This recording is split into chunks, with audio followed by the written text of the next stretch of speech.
Good morning.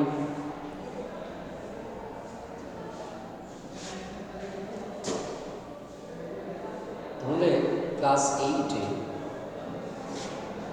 সময় কার্য এর আগের দিন কিছুটা হয়েছে, কিছু অঙ্ক করা হয়েছে বই থেকে। আর তোমাদের একটা বোধহয় অ্যাসাইনমেন্ট দেওয়া হয়েছিল, সেটা সম্ভবত ছিল 5টা অঙ্ক ছিল। ঠিক আছে, তো আজকে অবশিষ্ট অংশটা আমি করাবো, আজকেই শেষ হয়ে যাবে। তো আজকে আবার একটা অ্যাসাইনমেন্ট তোমাদের দেওয়া হবে, সেটা তোমরা নিজেরা বাড়িতে করবে। খুব সহজ অঙ্ক, এমন কিছু কঠিন অঙ্ক নয়। ঠিক আছে, তো আজকে শুরু করা যায়। তোমাদের দেখো, আগের দিন ওই সময় কার্যের অঙ্কগুলো ত্রৈরাশিক নিয়মেই করা হয়েছিল। ঐকিক নিয়মে কিন্তু করা যাবে, তাকে সেটা কিন্তু ঠিকই যে ঐকিক নিয়মে অঙ্কগুলো করা যাবে। যদি ত্রৈরাশিক নিয়মেই করতে বলা থাকে, নির্দেশ দেওয়া থাকে, তাহলে ত্রৈরাশিকই করতে হবে। না হলে কিন্তু তোমরা অবশ্যই ঐকিক নিয়ম ফলো করতে পারো, অসুবিধা নেই। ঠিক আছে, তো আজকে আরও কিছু অঙ্ক তোমাদের করানোর আমার ইচ্ছা আছে, সেটা দেখা যাক। আর একটু বেশি করাতে পারলে ভালো হতো, তবে এই একই অঙ্ক বারবার ধরে একই জিনিস করে যাওয়া ঠিক নয়। সেই জন্য আজকে প্রথমে এটা একটু অন্যরকম, মানে আগের দিনের কন্টিনিউয়েশনে একটা অঙ্ক করাবো, তারপরে আরেক ধরনের অঙ্ক হয়, সেইটা বাকি ছিল সেদিন, সেইটা বুঝিয়ে তারপরে সেই রকম কয়েকটা অঙ্ক করিয়ে তোমাদের অ্যাসাইনমেন্ট দেওয়া হবে। ওকে, তাহলে লেটস স্টার্ট। তো প্রথমে আমরা যেটা শুরু করব, সেটা আমি অঙ্কটা একটু বলছি। দেখো, এটা তোমাদের বইতে আছে 10 নম্বর অঙ্ক। বইতে তোমাদের 10 নম্বরে আছে 10-এর দাগে, ওই প্রথম যে সময় কার্যে যে প্রথম অনুশীলনীটা, সেটাতে আছে 10-এর দাগে 250 জন লোকে 250 জন লোকে 50 মিটার দীর্ঘ 50 মিটার দীর্ঘ ও 35 মিটার প্রশস্ত 35 মিটার প্রশস্ত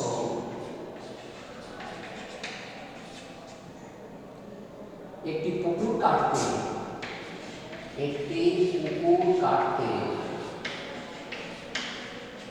কাটতে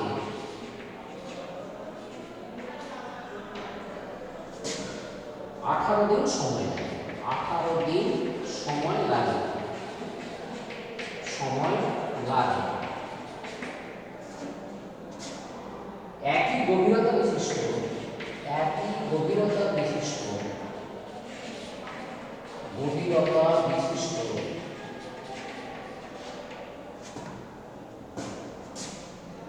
70 মিটার দীর্ঘ ও 40 মিটার প্রশস্ত 40 মিটার প্রশস্ত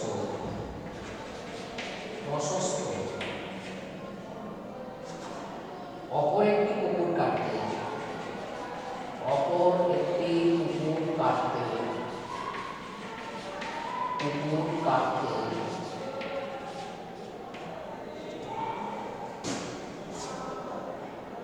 300 জন লোকের কতদিন সময় লাগবে? 300 জন লোকের কতদিন সময় লাগবে এই অঙ্কটা করতে হবে। দেখো, এইটা কিন্তু ব্যাপকতর ত্রৈরাশিকের মধ্যে পড়ছে। কিন্তু এটা পড়ছে। এটাতে লোক সংখ্যা, সময় এবং কাজের পরিমাণ তিনটেই কিন্তু পরিবর্তিত হচ্ছে। ঠিক আছে, কোনো একটা কিন্তু অপরিবর্তিত নেই। যদিও এখানে একটা জিনিস শুধুমাত্র অপরিবর্তিত আছে, যে দুটো যে পুকুর আলাদা আলাদা করে কাটা হচ্ছে, তাদের গভীরতাটা একই। অবশ্য গভীরতা আলাদা হতেই পারত, অসুবিধা কিছু নেই, সেরকম অঙ্কও হতে পারে। গভীরতাটা বলে দিল, আগের ক্ষেত্রে এক ধরনের গভীরতা দিল, পরের ক্ষেত্রে, দ্বিতীয় ক্ষেত্রে গভীরতাটা হয়তো বেড়ে যেতে পারে, কমতেও পারে, এরকমও হতে পারে। ঠিক আছে, মানে গভীরতা কিন্তু যে একই থাকবে এমন কিন্তু নয়, অঙ্ক বিভিন্ন রকম তো হয়, সেরকম হতে পারে। ঠিক আছে, তো এটা হচ্ছে ব্যাপকতর ত্রৈরাশিক। আমি একটা অঙ্ক এই জন্যই বেছেছি, একটা অঙ্ক করিয়ে দিলেই তোমরা কিন্তু এই ধরনের যত অঙ্ক আছে সবগুলোই তোমরা করতে পারবে। ঠিক আছে, তো এখানে এই অঙ্কটা লিখে দিয়েছি যেহেতু, তোমরা একটু দেখে নাও। অঙ্কটা লিখে দিয়েছি যেহেতু, এটা আর এবার আমি মুছে দেবো, কেননা অঙ্কটা এবার আমাকে করতে হবে, ঠিক আছে, অঙ্কটা কষতে হবে। তার জন্য এখানে জায়গাটা অত বেশি মতো নেই। আচ্ছা ঠিক আছে, আমি নিচে করছি বা একটা দিকে করছি, তারপরে অন্যদিকে করব। দেখো একটা দিকে আমি প্রথমে শুরু করছি। তো এখানে যদি আমরা একটু দেখো, সবই কিন্তু অনেকগুলো এখানে রাশি হয়ে গেছে। 300 লোক সংখ্যা একটা রাশি, দৈর্ঘ্য একটা রাশি, প্রস্থ একটা রাশি, আবার সময় একটা রাশি, ঠিক আছে, অনেকগুলো রাশি হয়ে গেছে। যদিও দৈর্ঘ্য প্রস্থ আবার যদি গভীরতা দেওয়া থাকতো সেক্ষেত্রে আরেকটা রাশি বেড়ে যেত। তাই এতগুলো রাশি পরপর লেখা আমার ঠিক, আমি এরকম করে করি না, সাধারণত একটু অন্যরকম আমি করি। অ্যাকচুয়ালি পুকুরের আয়তনটা কিন্তু আমরা বের করে নিতে পারি, ঠিক আছে, পুকুরের আয়তনটা আমরা বের করে নিতে পারি। দৈর্ঘ্য প্রস্থ আর গভীরতার গুণফলই হচ্ছে পুকুরের আয়তন। তো এখানে গভীরতাটা ফ্যাক্টর নয়, কেননা আগে যা গভীরতা ছিল পরেও তাই গভীরতা। তো আমরা এরকম পুকুরের আয়তন বলেই লিখবো, কিন্তু সেটা বর্গ মিটারেই লিখতে পারি। কেননা দেখো 50 মিটার দীর্ঘ, 35 মিটার প্রশস্ত এরকম আছে। তোমরা দেখবে ভূগোলে বলা থাকে ভারতের মোট আয়তন এত, সেটা কিন্তু বর্গ কিলোমিটারেই দেওয়া থাকে।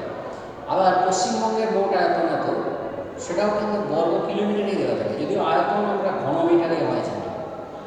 মানে ওগুলোতে তো গভীরতা হয় না, ভারতের গভীরতা কত সেটা হয় না, পশ্চিমবঙ্গের গভীরতা কত হয় না, সুতরাং সেগুলো বর্গ কিলোমিটারে, স্কোয়ার কিলোমিটারে করা, ঠিক আছে। তো এখানেও আমরা স্কোয়ার মিটারেই করতে পারি। পুকুরটা কতটা জায়গা জুড়ে আছে ভূপৃষ্ঠের উপর, সেটা আমরা ওই দৈর্ঘ্য প্রস্থ করে করতে পারি। যদি গভীরতাটা এখানে ফ্যাক্টর হচ্ছে না, যদিও গভীরতাটা পাল্টাতো তাহলে কী হতো, গভীরতাটা গুণ করে দিলে আয়তনটা, সঠিক আয়তনটা আমরা পেতাম। এটা তোমরা ক্লাস 9-এ যে আবার, সরি 9-এ নয়, এটা অ্যাকচুয়ালি তোমরা 10-এ যে এসে এটা সমকোণী চৌকোণ। এই পুকুরকে বলা হয় সমকোণী চৌকোণ। পুকুরের দৈর্ঘ্য প্রস্থ এবং গভীরতা আছে, সুতরাং সেই জন্য পুকুর হচ্ছে সমকোণী চৌকোণ আমরা ধরে নিতে পারি। যদিও পুকুরটা ঠিক ওই শেপেই থাকে না, কিন্তু ওই শেপেই কিন্তু থাকে না, কেননা একদম সরাসরি ডিপ হয়ে যাবে সেরকম হয় না। আর পাড়গুলো যে একদম একটা পাড়ের সঙ্গে তার সন্নিহিত পাড়টা যে একদম লম্বভাবে থাকে তাও হয় না, কিন্তু আমাদের ধরে নিতে হবে ওইভাবেই মাটিটা কাটা হচ্ছে, ওইভাবেই মাটিটা কাটা হচ্ছে, ঠিক আছে। তো দেখো আমরা কীভাবে লিখব, এখানে আমরা পুকুরের আয়তন করে নেবো, তাহলে ওইটাই কাজের পরিমাণ, ওইটাই অ্যাকচুয়ালি কাজের পরিমাণ, যে কত আয়তনের পুকুর কাটবো সেটাই কাজের পরিমাণ হবে। আর লোক সংখ্যা সময় তো আছে, আমাদের অ্যাকচুয়ালি বের করতে হবে কি না, সময় বের করতে হবে, সময় বের করতে। সে সময়টা একদম ডান দিকে রাখবো। আগে আমরা লোক সংখ্যা লিখতে পারি, লোক সংখ্যা, তারপরে আমরা লিখতে পারি পুকুরের আয়তন, পুকুরের আয়তন, পুকুরের আয়তন এই বর্গ মিটারে বলতে পারো। এইটি একটি কাজের পরিমাণ, আর এটা হচ্ছে সময়, সময় এটি হচ্ছে দিন, তিনটে রাশি। এইভাবে আমরা করে নেব, অসুবিধা কিছু নেই। দেখো প্রথমে বলা আছে 250 জন লোক কত কত আয়তনের পুকুর কাটছে না, ওই যে দৈর্ঘ্য আর প্রস্থকে গুণ করে দিলে আমরা একটু আয়তনটা এখানে পেয়ে যাব। 50 মিটার দীর্ঘ, 35 মিটার প্রশস্ত, তাহলে 50 × 35 বর্গ মিটার এত আয়তনের একটা পুকুর কাটছে। গভীরতাটা যাই না, গভীরতাটা 100 ফুট হতে পারে, গভীরতাটা 5 ফুট হতে পারে, গভীরতাটা 2 মিটার হতে পারে, কি 5 মিটার হতে পারে, ওর বেশি সাধারণত হয় না পুকুর কাটতে। তো 5 মিটারের গভীরতা মানে অনেকটাই গভীর, যাই হোক ওরকমই হয়তো হয়। তো এবারে সময়, সময় এখানে বলা আছে 18 দিন সময় লাগে, এইটি বলা আছে। এবার বলেছে যে 300 জন লোক আরেকটা পুকুর কাটবে, 300 জন লোক, সেই পুকুরের দৈর্ঘ্য প্রস্থ করে দেওয়া আছে, দীর্ঘ এত, প্রশস্ত এত, তাহলে 70 × 40 এই মাপের একটা পুকুর কাটবে। গভীরতাটা এখানেও যায়, এখানেও যায়, এখানে যদি গভীরতাটা x হতো, এখানেও কিন্তু গভীরতাটা x, সেই জন্য এটা গভীরতাটা একই গভীরতা বিশিষ্ট বলে দেওয়া আছে, সেই জন্য আমরা গভীরতাটা এখানে করি, ঠিক আছে, গভীরতাটা এখানে দরকার নেই। কতদিন সময় লাগবে আমাদের দেখতে হবে, এত মিটার দিয়ে অপারেটিভ পুকুর কাটতে কতদিন সময় লাগবে। এইখানে দেখো এইটিকে আমরা জাস্ট x ধরে নিতে পারি, কোনো অসুবিধা নেই, বা এমনি কিছু রেখে দিতে পারবো, অসুবিধা কিছু। এবারে কিভাবে লিখবে, এইখানে এইটি অ্যাকচুয়ালি গণিতের ভাষায় সমস্যাটি এইটি হয়ে যাবে, গণিতের ভাষায় সমস্যাটি হয়ে যাবে এইটি। এরপরে প্রথম ধাপে একটা বের করতে হবে, দ্বিতীয় ধাপে একটা বের করতে হবে, তারপর দুটোকে মিশিয়ে আমাদের করতে হবে। এখানে কিন্তু একটু বড় করে নেবো। এখানে তোমরা যেমন আগে করেছো জাস্ট একটা পরিবর্তিত হচ্ছে সেইভাবে করেছো, কিন্তু এখানে দেখো সবই পাল্টাচ্ছে। এটা পাল্টে গেছে, এটা পাল্টে গেছে, সেই জন্য দুটোই যেহেতু পাল্টে যাচ্ছে সেই জন্য এখানে দুটো ধাপে করতে হবে। ঠিক আছে, দুটো ধাপে কীভাবে করবে না, একবার এর সঙ্গে এ করবে যখন এটা অপরিবর্তিত থাকে, আবার এইটার সঙ্গে এটা করবে যখন এটা অপরিবর্তিত থাকে, তাহলে কিন্তু এসে। ঠিক আছে, তাহলে প্রথম যেটা করবে, প্রথম ধাপ হবে, প্রথম ধাপ দেখো এখানে কীভাবে করতে হবে। যদি অন্যরকমভাবে করা যাবে সেটা আমি পরে বলছি, অন্য একটা শর্টে ABC দিয়ে একটা অঙ্ক দিয়ে সেভাবে বলে দিচ্ছি। দেখো কীভাবে এখানে বলবো, প্রথমে এটাকে অপরিবর্তিত রাখি, এটার সঙ্গে এটা করি, অসুবিধা কিছু নেই। লোক সংখ্যা অপরিবর্তিত হলে, লোক সংখ্যা অপরিবর্তিত হলে বলেছে, অপরিবর্তিত থাকলে, থাকলে কি হয়, থাকলে তোমরা জানো যে যত বেশি কাজ করার দরকার তত বেশি কিন্তু সময় লাগবে, কারণ সময়ের সঙ্গে কাজের পরিমাণের সরল সমানুপাতিক সম্পর্ক। ঠিক আছে, বলবে সময়ের সঙ্গে কাজের পরিমাণের সরল সম্পর্ক, সরল সমানুপাতিক সম্পর্ক, সরল সম্পর্ক বললে আপনি বলবেন সরল সম্পর্ক। তাহলে এইখানে আরেকটু ব্যাপারটা হচ্ছে, এখানে আমরা সরল সমানুপাতটি হলো বলে লিখে দেবো না, কেননা এখানে তো আরও একটা বাকি আছে, সেই জন্য এখনই সরল সমানুপাত বলে দিয়ে এক্স এর মান বের করতে আমরা পারবো না। সেই জন্য এখানে একটা গুণক ভগ্নাংশ করতে হয়। 18 সঙ্গে আমরা কি গুণ করব সেটা করতে হবে, গুণক ভগ্নাংশ সেটা বের করতে হবে। ঠিক আছে, তাহলে এখানে বলবো, এখানে দেখো পুকুরের আয়তনটা বেড়েছে না কমেছে, পরিষ্কার বোঝা যাচ্ছে যে বেড়েছে। দেখো 50 ইন্টু 35, 50টাও বেড়ে গেছে, 70 হয়েছে, 35টাও বেড়ে গেছে, 40 হয়েছে। অথবা তুমি মুখোমুখি গুণও করে নিতে পারো, যদি বোঝা না যায় সেক্ষেত্রে গুণও করে নিতে পারো, দেখবে এটার থেকে এটা বেশি হয়েছে। তাহলে যেহেতু পুকুরের আয়তনটা বেড়ে গেছে, আমাদের লোক সংখ্যাটা এই সময়টা বেশি লাগে। এখানে বলবে লোক সংখ্যা, পুকুরের আয়তন বেড়েছে, পুকুরের আয়তন বেড়েছে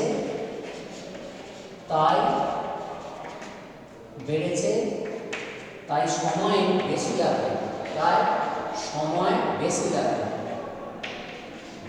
লাগবে, অতএব প্রথম গুণক ভগ্নাংশটি হলো, প্রথম যেহেতু প্রথম গুণক ভগ্নাংশ একটা পাবো, দ্বিতীয় গুণক ভগ্নাংশ আরেকটা পাবো। এই ভগ্নাংশের মানটা একের থেকে বেশি হবে, কেননা দেখো 18 সঙ্গে মনে করো আমি দুয়ের দিকে যদি গুণ করি, দেখো না গুণ করলে দেখো এটা 6 12 হয়ে গেল, কমে গেল, 18টা কমে গেল, কেন না আমি একটা প্রকৃত ভগ্নাংশ দিয়ে গুণ করেছি।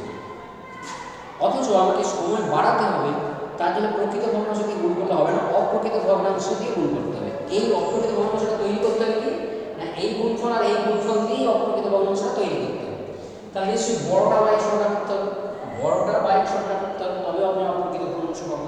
অপ্রকৃত ভগ্নাংশ হচ্ছে হরটা ছোট হয় লবের থেকে, লবটা বড় হয়, তাহলে লবে আমরা এটা হরে এটা।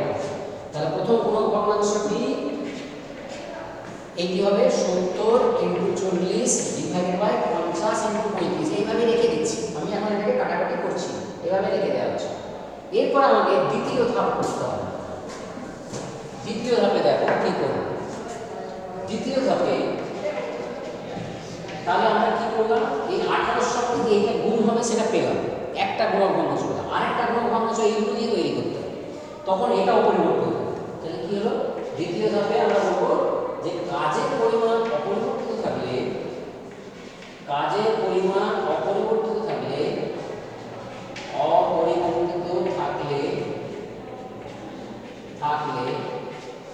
লোক সংখ্যার সঙ্গে সময়ের দেখো ব্যস্ত অনুপাত হবে, লোক সংখ্যার সঙ্গে সময়ের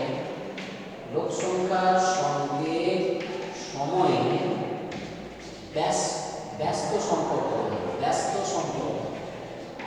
মানে ব্যস্তানুপাতে পরিবর্তিত হবে। লোক সংখ্যা যে হারে যে অনুপাতে বাড়বে, সময় সেই তার উল্টো অনুপাতে মানে ব্যস্ত অনুপাতে কম লাগবে। আবার লোক সংখ্যা যদি কমে, যে অনুপাতে কমবে সময়টা তার বিপরীত অনুপাতে মানে ব্যস্ত অনুপাতে বাড়বে।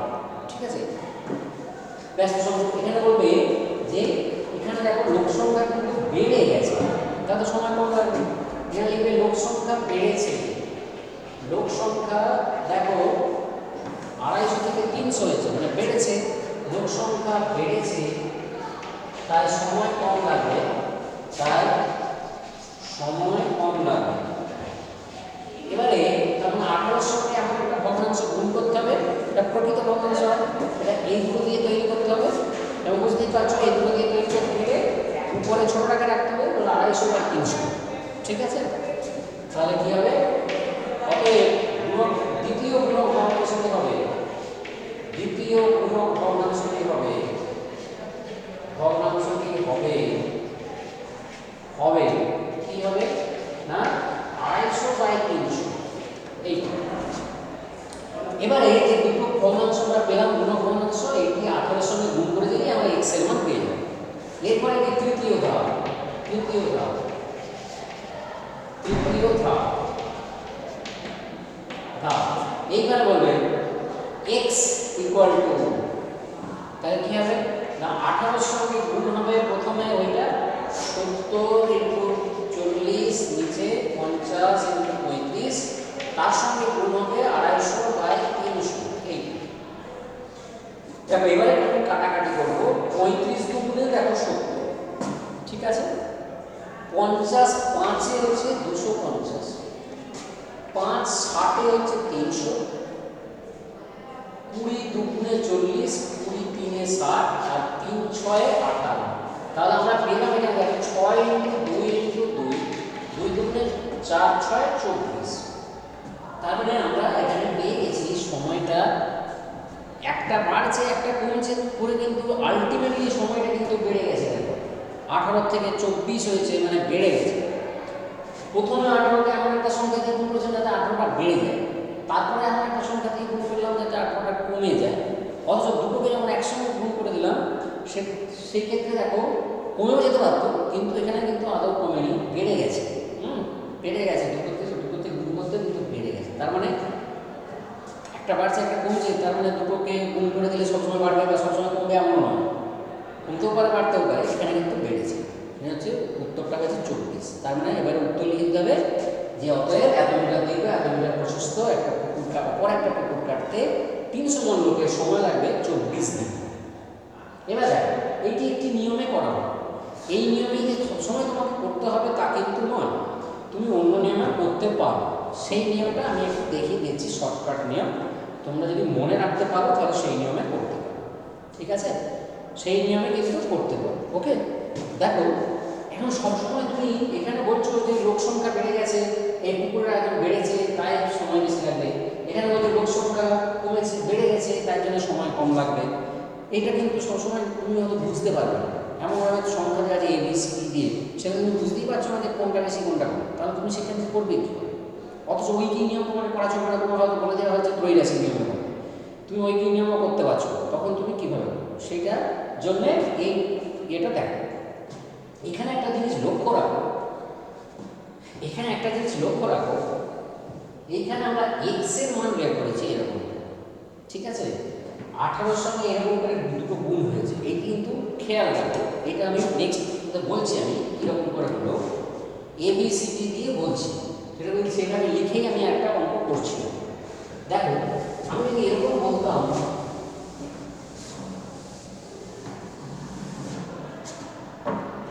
P1 জন লোক P1 দিনে W1 পরিমাণ কাজ করে, তাহলে হ্যাঁ, তাহলে P2 জন লোক P2 জন, আচ্ছা এইখানে আরেকটা জিনিস আমি বলে দিয়ে তারপরে এটা বলছি, ঠিক আছে? P2 জন লোক P2 দিনে কত কাজ করে, কত পরিমাণ কাজ করে, এটা কিন্তু কোথাও তুমি জানো না কি কোনটা বেশি কোনটা কম, সেটা কিন্তু জানো না। এরকম একটা আগে উদাহরণ দিই। এইখানে একটা জিনিস দেখো, একটা জিনিস এখানে খেয়াল রাখো, তোমাদের একটা এখানে দ্রষ্টব্য বলে দেওয়া হচ্ছে, দেখো দ্রষ্টব্য বলে আমি এখানে একটা অংশ লিখছি। এটা তো অঙ্কটা হয়ে গেছে, আমি দ্রষ্টব্য বলে এখানে একটা জিনিস লিখছি এই এই সংখ্যাটা আমার কত বেরিয়েছে 24 বেরিয়েছে তাই তো এখানে আমার 24 বেরিয়েছে দেখো এবারে আমরা একটা কাজ করব দেখো এখানে দ্রষ্টব্যতে বলছি এটা আর এটার গুণফল তার সঙ্গে এটার যে অনুপাত সেটা দেখো কত হয় 250 × 18 ইজ টু 50 × 35 এই অনুপাতটা কত হয় দেখো কত হয় দেখো এইখানে 50 দিয়ে আমি ভাগ করতে পারি তাহলে 50 দিয়ে ভাগ করতে পারি 5 × 18 ইজ টু 35 আবার 5 দিয়ে ভাগ করে দিতে পারি তাহলে 18 ইজ টু 7 হবে এটার সঙ্গে এটার গুণফল ডিভাইডেড বাই এটা করেছে মানে এটা ইনটু এটা ইজ টু এটা করেছে লোক সংখ্যার সঙ্গে সময়ের গুণফল করে তার সঙ্গে এই কাজের পরিমাণের অনুপাত করেছে ঠিক একইভাবে দ্বিতীয় যে প্রশ্নটা এসেছে দ্বিতীয় যে প্রশ্ন মানটা এসেছে সেইখানে দেখো এইখানে দেখো আমি যদি এটার সঙ্গে এটা গুণ করে 300 × 24 আবার 300 × 24 তার সঙ্গে যদি এইটার অনুপাত করি 70 × 40 তাহলে কি হবে দেখো আমি যদি 100 দিয়ে ভাগ করে দিই 100 দিয়ে ভাগ করি তাহলে এইখানে 100 দিয়ে ভাগ করে দিলে 3 হবে 24 হবে ইনটু এখানে দুটো 10 আর থাকবে না এই 10টাও থাকবে না এখানে 10টাও থাকবে না তাহলে 7 × 4 হবে এবারে দেখো 4 দিয়ে যদি ভাগ করে দিই তাহলে 3 × 6 হবে ইনটু 7 হবে মানে দেখো 8 হবে ইনটু 7 দেখো এখানে যে অনুপাতটা এখানে কিন্তু একই অনুপাত এসেছে ঠিক আছে এরপরে জিনিসটা দেখো এইখানে লোক সংখ্যা মানে এইদিকে P1 হবে সময় মানে কি T1 আর এইটি হচ্ছে W1 এখানে এইটা তাহলে কি হবে লোক সংখ্যার যে দ্বিতীয় মানটা সেটা P2 কাজের যে দ্বিতীয় মানটা সেটা হচ্ছে W2 আর এইটা হবে P2 তাহলে আমরা কি পেলাম অ্যাকচুয়ালি এখানে পেয়েছি দেখো P2 T2 is to W2 যা হয়েছে এখানে T1 is to W1 সেটাও কিন্তু তাই হয়েছে তার মানে আমরা কি পাচ্ছি এটা কিন্তু সবসময় আমরা পাবো T1 is to T2 R T1 is to W1 সমান T2 is to W2 এইরকম ধরনের তোমরা পেয়েছো এটা তোমরা সমানুপাতিক চিহ্ন দিতে পারো সমানুপাতিক চিহ্ন দিতে পারো এইটাই অ্যাকচুয়ালি সমানুপাতিক হলো ওইভাবে আমরা একবারে কাজে লাগিয়ে দিতে পারি এইটি কিন্তু মনে রাখো যে লোক সংখ্যার সঙ্গে সময়ের গুণ ইজ টু এইটা সমানুপাত লোক সংখ্যার সঙ্গে সময়ের গুণ ইজ টু এই কাজের পরিমাণ সেটি হবে সব সময় কিন্তু এটা হবে ঠিক আছে এইটা কাজে লাগিয়ে আমরা তাড়াতাড়ি অঙ্কটা করে ফেলতে পারবো এবারে দেখো যে অঙ্কটা তোমাদের দেওয়া হয়েছে যে অঙ্কটা বলেছি আমি সেখানে T1 রাখছি না আমি এখানে A জন লোক B দিনে X পরিমাণ কাজ করে তাহলে P জন লোক Q দিনে কত পরিমাণ কাজ করবে আমরা বের করব এরকম করে দিলাম অঙ্ক ঠিক আছে দেখো এটা কিভাবে হবে কত পরিমাণ কাজ করবে সেইটা আমরা বের করব তার মানে এইটাকে ডান দিকে রাখলে ভালো হতো যেহেতু লেখা আছে আমি আর মুছছি না এই কাজের পরিমাণ শুধু লিখে দিই কাজের পরিমাণ এবারে দেখো এখানে কি ব্যাপার হয়েছে আমি বলেছি A জন লোক B দিনে X পরিমাণ কাজ করে তাহলে P জন লোক Q দিনে কত পরিমাণ কাজ করবে এইটি আমাদের বের করতে হবে এটাকে আমরা Y ধরে নিতে পারি বা Z ধরে নিতে পারি বা যা খুশি ধরতে পারি এবার দেখো কিভাবে বের করবো আমরা খুব সহজে বের করতে পারি এখানে তোমাকে যে জিনিসটি লিখতে হবে শুধু সেইটুকু আমি লিখে দিচ্ছি সেইটুকু লিখে দিলেই কিন্তু তারপরে এইরকম আমরা অনুপাতটা লিখে দিতে পারবো এইরকম অনুপাতটা আমরা লিখে দিতে মানে সমানুপাতটা লিখে দিতে পারবো সেখান থেকে Y এর মান পেয়ে ওকে দেখো এখানে আমরা লিখবে যেটা সেটা হচ্ছে প্রথমে বলবে এইটা তো বের করতে হবে কাজের পরিমাণ বের করতে হবে তাহলে এর সঙ্গে একটা এর অনুপাত করবে এর সঙ্গে এই কিভাবে সম্পর্ক থাকে যখন এটা অপরিবর্তিত আর এর সঙ্গে এর সম্পর্ক বের করবে যখন এটা অপরিবর্তিত তাহলে একবার এর সঙ্গে এটা করব লিখবে লোক সংখ্যা অপরিবর্তিত থাকলে অপরিবর্তিত থাকলে কাজের পরিমাণের সঙ্গে কাজের পরিমাণের সঙ্গে সময়ে সরল সম্পর্ক এবং সময় অপরিবর্তিত থাকলে